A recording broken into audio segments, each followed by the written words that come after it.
আপনাদের কাছে মনে হতে পারে আমরা বুঝি স্বর্গের দিকে উঠছি। হ্যাঁ, স্বর্গের দিকে উঠছি কিনা জানি না, তবে স্বর্গের মতো একটা জায়গায় উঠছি। সামনে গেলে আপনারা বুঝতে পারবেন জায়গাটা কতটা সুন্দর। আমি এই মুহূর্তে আছি কুলাউড়া উপজেলার গাজীপুর চা বাগানে।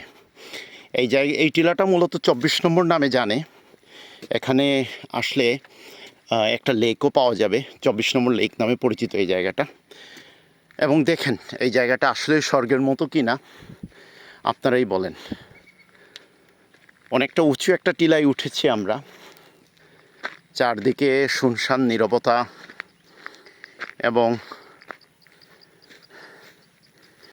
আমরা কতটা উপরে আছি।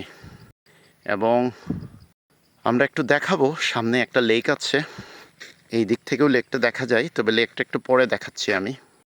চারিদিকে শুধু সবুজ আর সবুজ।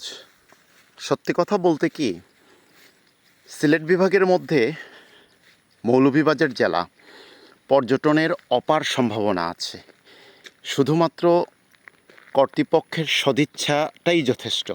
মৌলভীবাজার জেলার মধ্যে শ্রীমঙ্গলের চা বাগানগুলো আর মাধবকুণ্ড, হামাম ঝর্ণা সব টুকটাক কিছু জায়গা, কিন্তু এইগুলোর বাইরেও যে আরও অনেকগুলো জায়গা রয়ে গেছে সেটা বলার অপেক্ষা রাখে না। একটি প্রাচীন পাথর, কালো পাথর, তারপর আমি পাথরের উপর থেকে দেখাই এই যে নিচে লেকের অবস্থান, নিচে দেখা যাচ্ছে লেকের অবস্থান। আর পরন্ত বিকেল, পাহাড়ের অনেক উঁচু একটা জায়গায়, উঁচু টিলা জায়গায়, পাহাড়ে বলা যাবে না এই জায়গাটা।